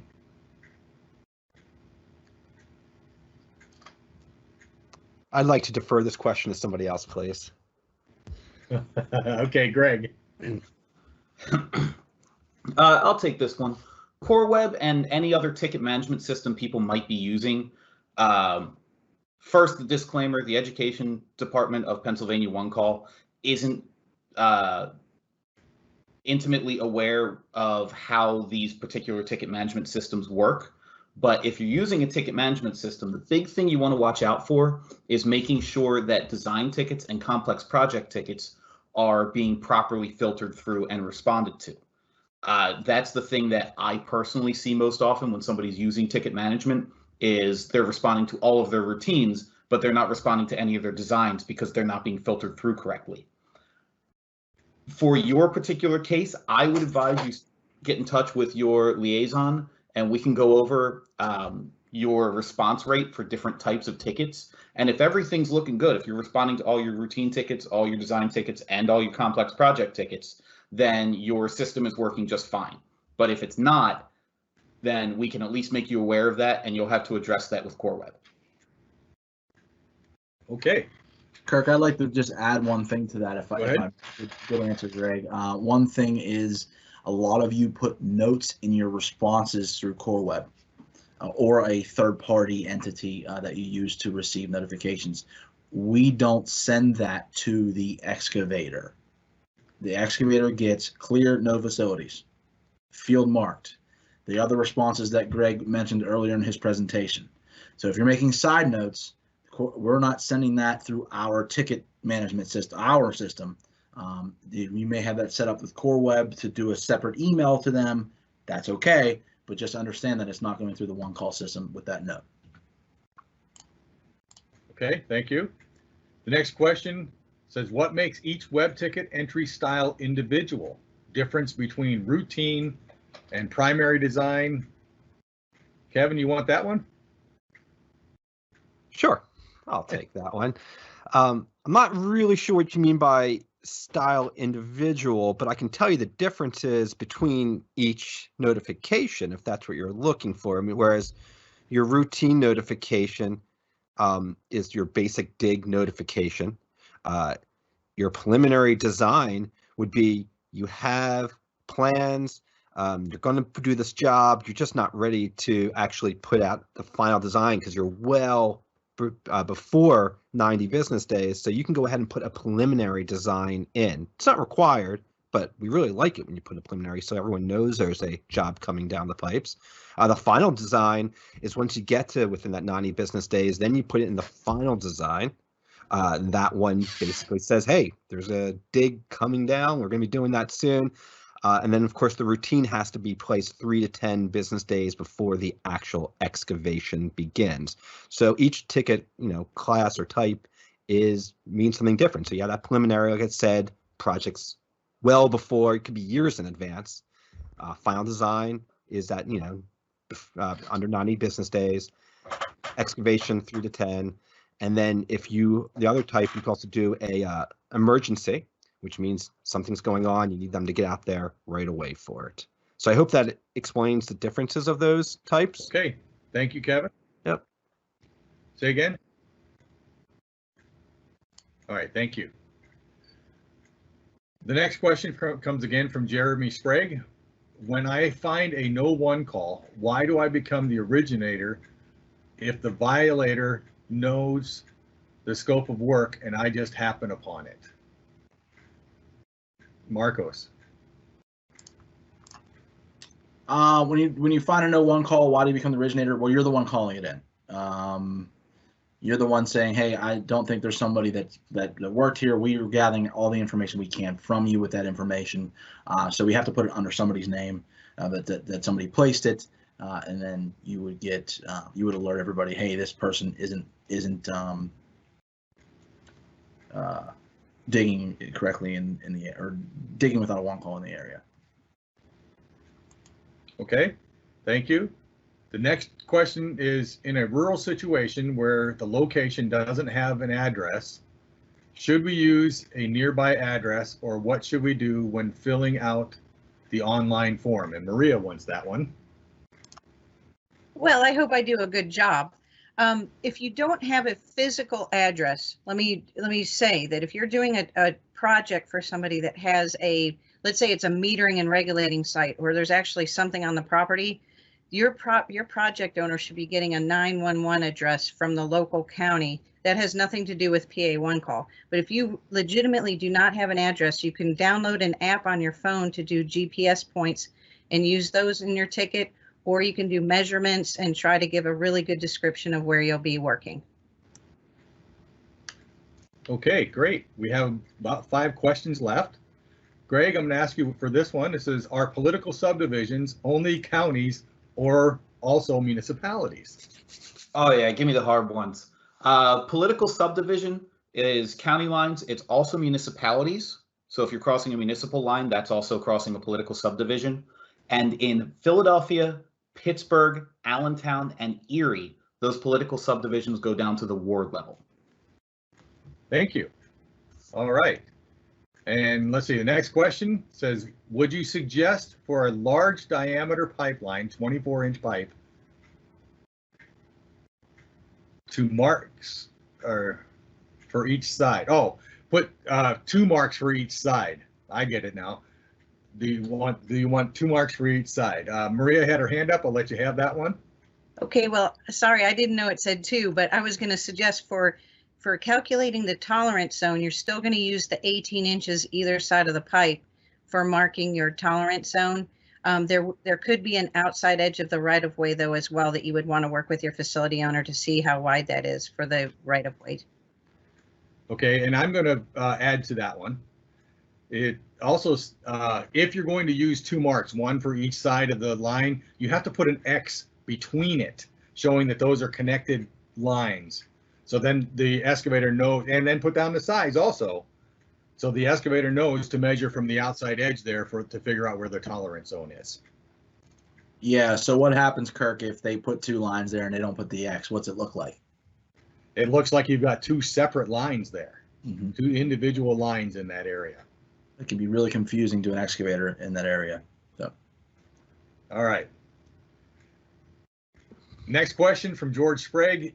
If the utility owner is on location, can they remark faded lines without calling one call? And that one's going to Ryan. As an excavator, you should never remark your own lines. But if you happen to have that facility owner, if there's a water company there and their water lines are faded, that water company can absolutely remark those lines. But as an excavator, you are not supposed to be remarking those lines yourself. Okay, thank you, Ryan. The next question from Tracy.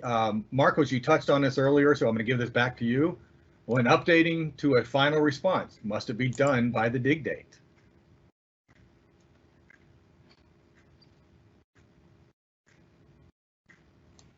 sorry, we'd like you to do that by the dig date. Yes, there are times where you're updating. Maybe you do a request meeting and you schedule a meeting and it's the day after, but you got to go back and respond to it. There are times that happens, but the answer is yes. You want to get that final response in before the dig date. You want to get, there's a response due date on the ticket. You want to get that final response in before the response due date. Why? Well, because the excavator gets a notice the morning of the start date, and when they see the final responses, they're going to town and they're starting to work. All right, so they put that lawful start in there to tell you this is when we're starting. Take that very seriously because they do plan on, most people do plan on starting at the time and date that they told us they're going to start. Okay, and Tracy, we're going to, your next question is along the same lines, and I believe we've already gone over this. Says what can be done. Marcos already just answered that, so we're not going to answer that all again. Next question says, if we get a serial number for a preliminary design project, do we carry this serial number through the final design and routine calls, or a new number assigned? Should we reference the previous numbers? I'll take a stab at this one here. When you get a preliminary design serial number, that's just for your preliminary design. When you call in for your final design, you can reference that, but you will get a brand new serial number. That final design serial number is required to be the serial number that's on the drawings. And then as you go into the construction phase, you can give that number to your contractors, but they're going to get whole new serial numbers again. So yes, they could reference it, but they're still going to get their own serial number. So it's not going to, they can carry that serial number through, but they're going to get their own serial numbers even from the start, from the get-go. The only time the serial number remains the same is when like we mentioned before, and Ryan was talking about in Marcos, was if you call in for a re-notify ticket. That is the only time your serial number will stay the same. The rest of the time you call in, you will get a brand new serial number. The last comment here that we have, I have one more, hold on, says, thank you. I asked the web ticket entry question. You answered what I was looking for from Robert Cassell. Thank you, Robert. And George Sprague says, thank you all presenters. And that looks like everything we have. Folks, I appreciate your time. I'll let Marcos finish this out. Thank you, Kirk. Again, thank you, everybody. I'm glad we can answer your questions. Always, if you have more questions, reach out to us. we're the local liaisons. Our information's on the website. We shared it all day long. We are here to help you. Our job is literally to help you understand the law and what's going on. So I want to thank you for, like I said, joining us. I want to thank you on behalf of Kevin Goldblum, Ryan Parrish, Greg Danks, Kirk Kirkpatrick, Maria White, and you didn't see Mark Lipka. He's in the behind the scenes.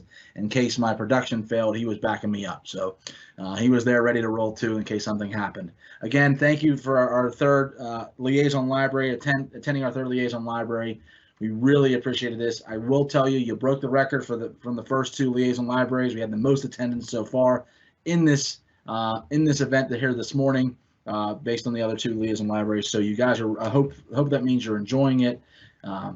We like to keep it relaxed. We like to keep it open, keep ourselves available to you. So please join us next month for Liaison Library 4. Why use Coordinate PA? It's going to dive into the benefits, why you should use it, some success stories, and we'd love to have you. We'd love to see you there. Thanks again, and enjoy the rest of your day.